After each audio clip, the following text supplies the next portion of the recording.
N idea can change your life. Yes, ఒక్క ఆలోచన మీ జీవితాన్నే మార్చేయగలుగుతుంది. I'm your brother Shafi, founder and chairman businessacharya.com.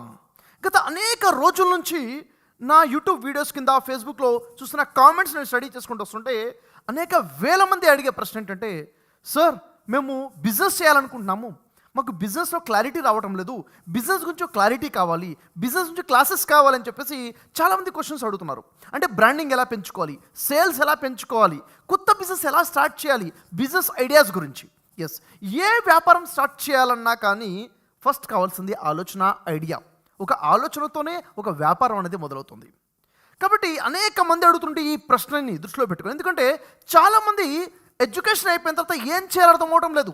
Employment లేదు, గవర్నమెంట్ ఉద్యోగాల కోసం ఎదురు చూస్తుంటే ఉద్యోగాలు లేవు, ప్రైవేట్ ఉద్యోగం చేయాలంటే ప్రైవేట్ ఉద్యోగాలు ఎక్కడ ఏం చేయాలో అర్థం అవ్వట్లేదు, వ్యాపారం మొదలు పెట్టాలన్న కోరిక ఉంది, ఏం చేయాలో ఎలా చేయాలో అర్థం అవ్వట్లేదు. అనేక మంది వ్యాపారం స్టార్ట్ చేసి 1000 మంది స్టార్ట్ చేస్తే 999 వ్యాపారాలు క్లోజ్ అయిపోతున్నాయి ఒక సంవత్సరం లోపులోనే. కారణం ఏంటి? ఎందుకని అంటే సరైన గైడెన్స్ లేకపోవడం వల్ల.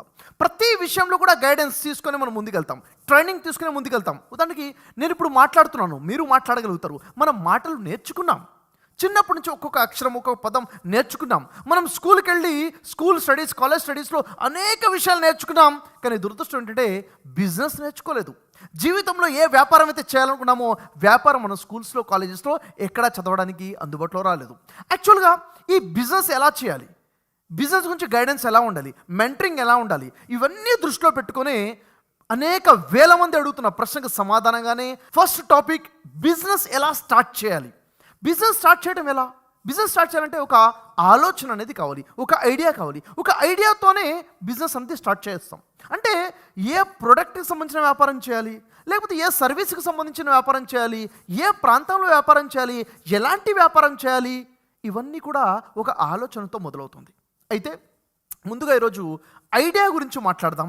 బిజినెస్ స్టార్ట్ చేయాలనుకుంటే ఎలాంటి ఐడియాస్ ఉండాలి, ఎలాంటి ఆలోచన ఉండాలి. దీంట్లో బేసిక్గా 5 టిప్స్ మేము ముందు ప్రజెంట్ చేస్తాను.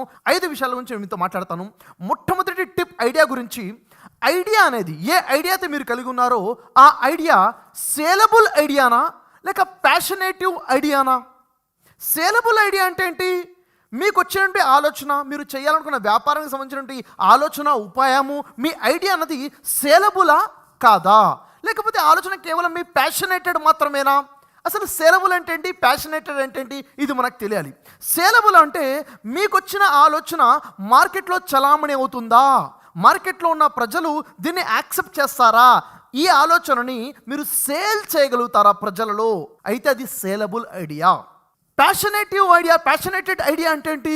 మీ అభిరుచి, మీ ఇష్టం, మీకు చాలా ఇష్టమైనది, మీ ప్యాషన్తో కూడినటువంటి ఆలోచన. అయితే ఈ ఐడియా సేలబుల్ ఐడియానా, ప్యాషనేటెడ్ ఐడియా అన్నది చాలా ఇంపార్టెంట్. మీరు ఏదైతే ఐడియా చేశారో ఆ ఐడియా అనేది వ్యాపారాన్ని క్రియేట్ చేయగలుగుతుందా? మీరు చేస్తున్నటువంటి ఆలోచన, ఐడియా అనేది రెవెన్యూ జనరేట్ చేయగలుగుతుందా? మీరు చేస్తున్నటువంటి ఆ ఐడియా అనేది డబ్బును సంపాదించడానికి ఉపయోగపడుతుందా? మీరు చేస్తున్నట్టు ఐడియా అనేది మీ వ్యాపారంలో మీతో పాటు ఉన్న వాళ్ళకి లాభాలు తెచ్చిపెడుతుందా? అంటే ఇది వ్యాపారంగా మారగలిగే ఐడియానా? అయితే అది సెలబుల్ ఐడియా. ఒకవేళ అది బిజినెస్ క్రియేట్ చేయలేకపోతుంది, రెవెన్యూని జనరేట్ చేయలేకపోతుంది, డబ్బు సంపాదించి పెట్టలేకపోతుంది అంటే అది కేవలం మీ ప్యాషనేటెడ్ ఐడియా మాత్రమే. అంటే అది కేవలం టైం పాస్ కోసం మాత్రమే, అదొక గేమ్ మాత్రమే, అదొక ఆట మాత్రమే. నాకు చాలా ఇష్టం కాబట్టి చేస్తున్నాను, ఎస్, అది మీ ప్యాషనే, అది మీకు ఇంట్రెస్టే.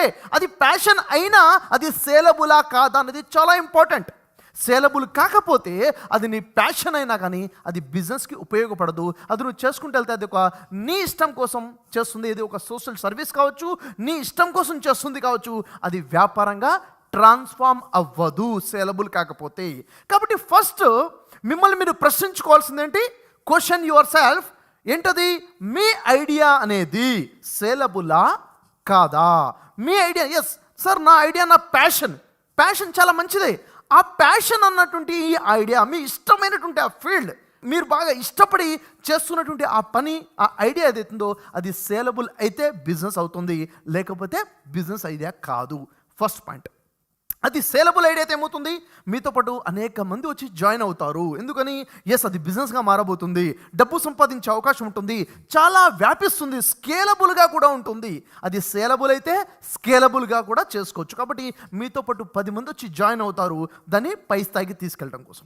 ఒకవేళ అది సేలబుల్ కాదు, కేవలం మీ ప్యాషనేటివ్ ఐడియా మాత్రమే అయితే మీతో పాటు ఎవరు కలవరు, మీరొక్కరే చేసుకుంటూ ముందుకెళ్ళాలి. ఒకవేళ అలాంటి ప్యాషనే ఇంకెవరికైనా ఉంటే ఆ వ్యక్తి వచ్చి కలిసి మీతో పాటు మీ ఇద్దరు కలిసి ముందుకెళ్లాల్సి ఉంటుంది.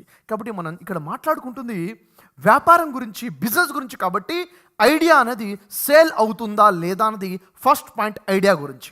నెక్స్ట్ సెకండ్ టిప్ ఏంటి అంటే, ఐడియా అనేది, ఆ ఆలోచన అనేది ఇన్నోవేటివ్ ఐడియానా లేకపోతే ప్రాబ్లమ్ సాల్వింగ్ ఐడియానా? ఇది మనకు తెలియాలి, క్లారిటీ ఉండాలి.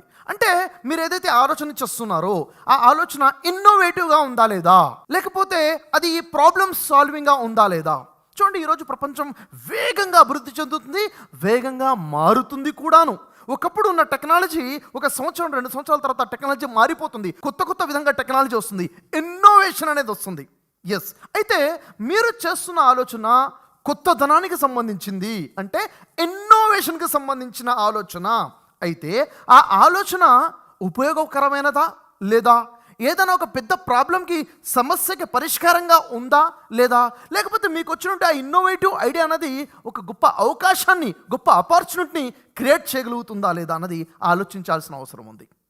ఎందుకంటే ఎంత గొప్ప ఇన్నోవేషన్ అయినా కానీ అది ప్రజల సమస్యకి పరిష్కారంగా, లేకపోతే ఒక గొప్ప అవకాశాన్ని ప్రజలకు కల్పించే విధంగా, లేకపోతే ఆ ఇన్నోవేటివ్ ఐడియా కూడాను ప్రజలకు ఉపయోగపడేది కాదు, అది వ్యాపారంగా ట్రాన్స్ఫార్మ్ అవ్వదు, వ్యాపారంగా నిలదొక్కునే ఆలోచన అయి ఉండదు. ఎలా ఉండాలి ఐడియా అన్నది? ప్రాబ్లమ్ సాల్వింగ్ ఐడియా అయి ఉండాలి. అంటే ప్రజలలో ఉన్నటువంటి ఏదో ఒక సమస్యకి పరిష్కారంగా అయి ఉండాలి నీ యొక్క ఆలోచన, నీ ఐడియా. అప్పుడు అది బిజినెస్ అవ్వగలుగుతుంది. ప్రజల యొక్క జీవన విధానము ఈజీగా మారగలిగింది అయి ఉండాలి. అంటే లైఫ్ స్టైల్ అనేది ఈజీగా చేయగలిగినటువంటి ఐడియా అయి ఉండాలి.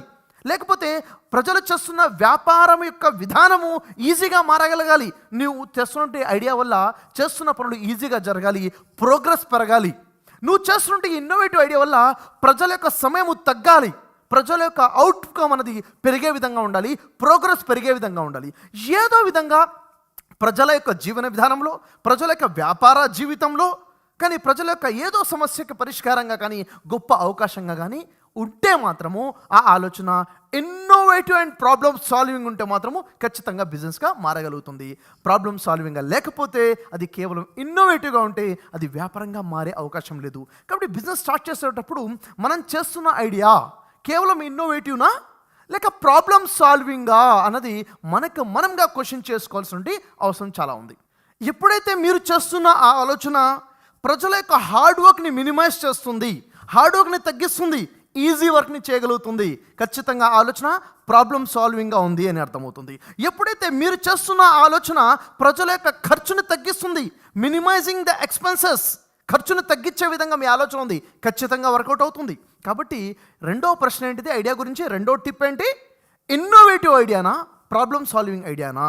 అది innovative and problem solving idea ఉంటే ఖచ్చితంగా అది బిజినెస్గా ట్రాన్స్ఫార్మ్ అవ్వగలుగుతుంది అన్న విషయం అర్థమవుతుంది. తర్వాత మనం చూద్దాం థర్డ్ టిప్, స్మాల్ మార్కెట్ ఐడియానా లేకపోతే బిగ్ మార్కెట్ ఐడియానా?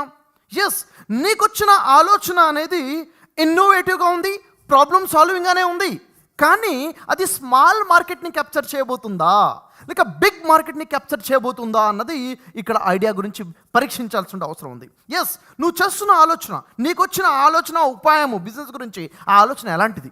నువ్వు చేస్తున్న ఆలోచన అనేది చిన్న మార్కెట్ని ఉద్దేశించి చేస్తుంటే, అంటే అది ఒక ప్రాంతానికి సంబంధించిందో, లేకపోతే ఒక భాషకు సంబంధించిందో, ఏదో ఒక జియోగ్రఫికల్ ఏరియాకి సంబంధించిందో, లేకపోతే పర్టికులర్గా ఆ కేటగిరీకి సంబంధించింది మాత్రమే అయి ఉంటే అది స్మాల్ మార్కెట్ బిజినెస్ ఐడియా అయి ఉంటుంది.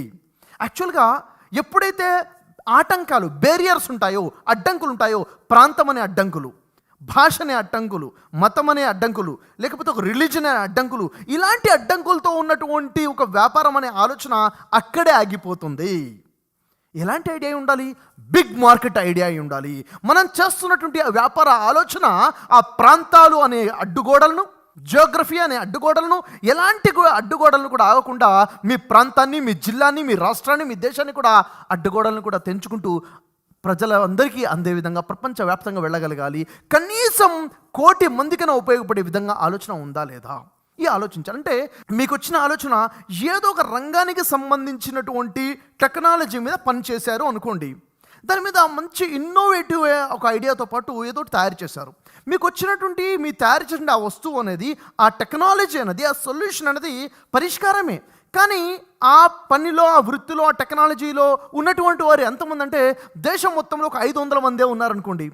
అంటే మీ కస్టమర్సు, మీరు యొక్క ఇన్నోవేషన్ ద్వారా లాభాన్ని పొందేవాళ్ళు కేవలం 500 మందే.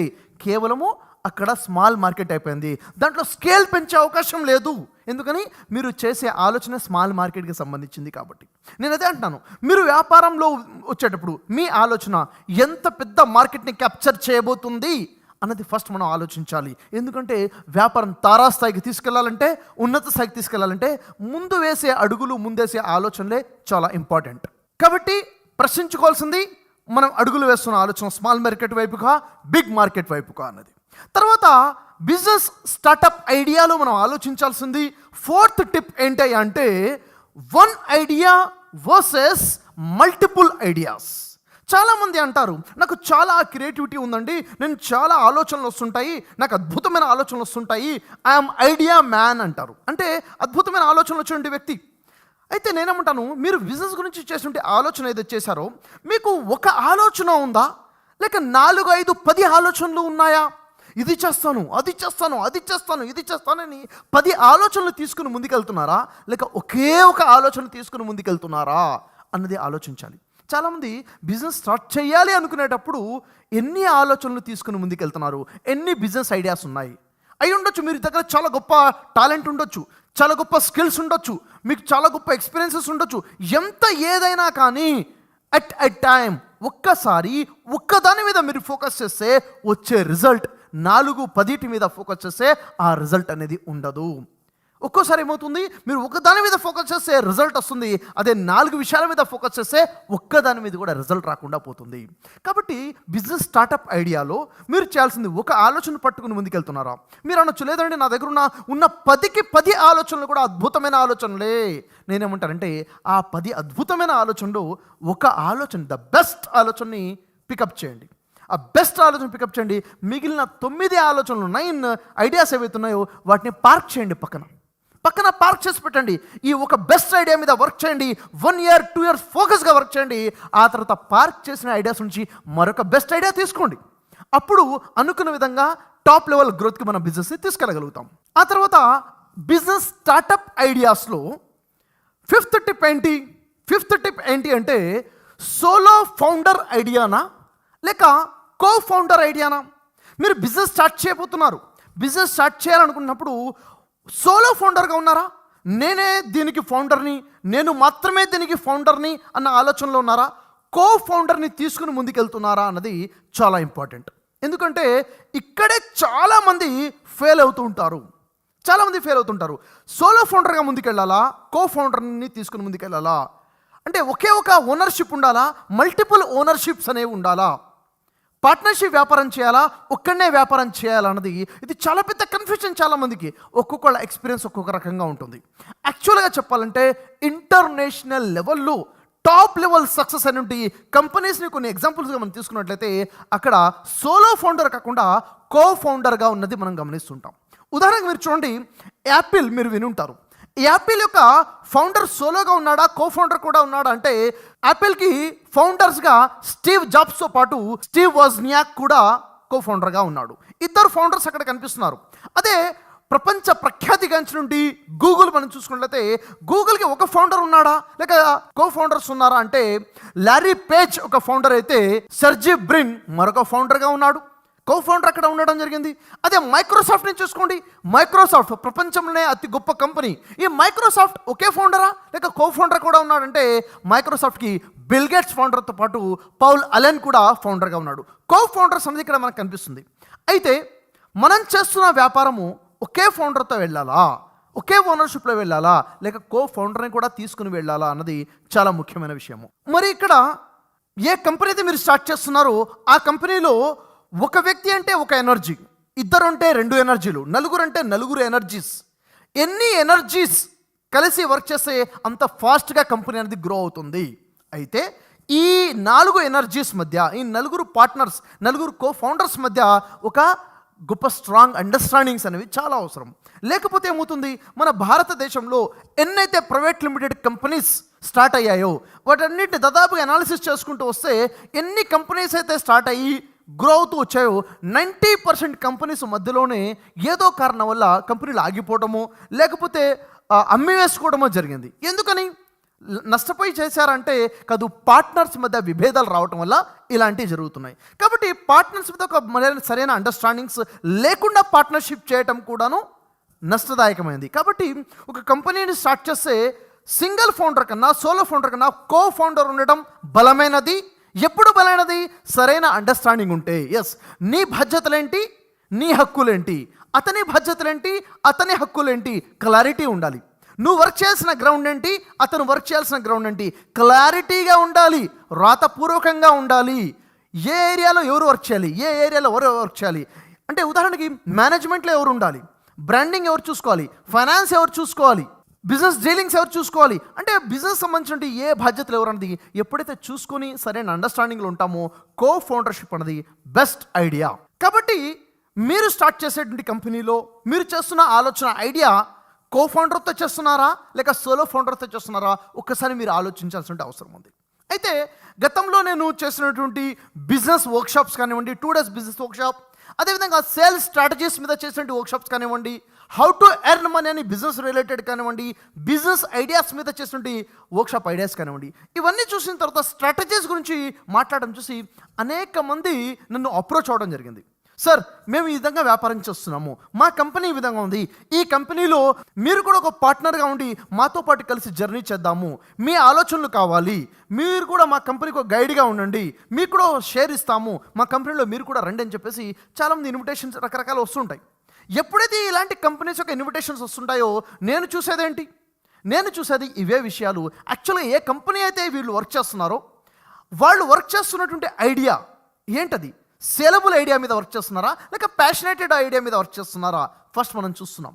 తర్వాత మీరు చేస్తున్నటువంటి ఐడియా అన్నది కేవలం ఇన్నోవేటివ్గా ఉన్నటువంటి ఐడియానా లేకపోతే ప్రాబ్లమ్ సాల్వింగ్గా ఉన్నటువంటి ఐడియా మీద వర్క్ చేస్తున్నారా, రెండో విషయం.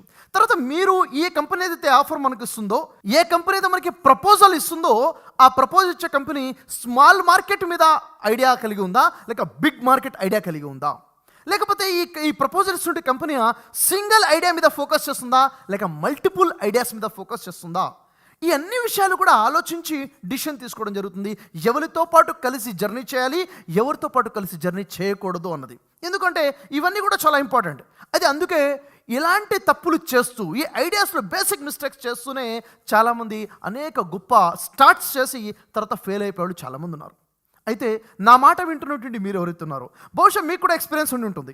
ఖచ్చితంగా ఈ వీడియో చూస్తున్నట్టు ప్రతి ఒక్కరు కూడాను ఈ 5 tips ఏవైతే ఐడియాస్ గురించి మాట్లాడారో వీటిలో మీరు స్టార్ట్ చేసేటప్పుడు ఈ 5 tipsలో ఏ టిప్ మీద, ఏ ఐడియా టిప్ మీద మీరు ఆచరించారు అన్నది కామెంట్ ద్వారా తెలియచేయండి. కింద కామెంట్ చేయండి, నాకు తెలుస్తుంది. ఎస్, ఇక్కడ ఉన్నటువంటి పబ్లిక్ ఆలోచన ఎలా ఉంది, బిజినెస్లో మీరు ఏ విధంగా ఆలోచిస్తున్నారో నాకు తెలుస్తుంది. ఏ ఐడియా మీద మీరు ఫాలో అయ్యారు మీరు బిజినెస్ స్టార్ట్ చేసేటప్పుడు కామెంట్ చేయండి. రెండోది, ఏ ఐడియా ఫాలో చేయడంలో మిస్టేక్ చేశారో కూడా మీరు ఫాలో చేయండి. తర్వాత మీరు బిజినెస్ స్టార్ట్ చేసి ఎక్కడో దగ్గర ఫెయిల్ అయ్యారు అన్న ఫీలింగ్ మీకుంటే ఏ కారణంతో ఫెయిల్ అయ్యారు, ఈ 5 ఐడియాస్లో ఏదో ఐడియా ఖచ్చితంగా ఉండి ఉంటుంది. ఏమిటా ఐడియా అన్నది కూడా మీరు కామెంట్తో తెలియచండి. నేను పర్సనల్గా ఈ కామెంట్స్ నేను చదువుతాను. ఎందుకంటే బిజినెస్ సైకాలజీ ఇక్కడ ఉన్న పబ్లిక్ది ఏంటన్నది తెలుసుకోవాలన్న ఆశ నాకుంది. తెలుసుకుని దానికి తగ్గట్టుగా మరిన్ని వీడియోస్ చేయాలన్న ఆలోచన కూడా ఉంది.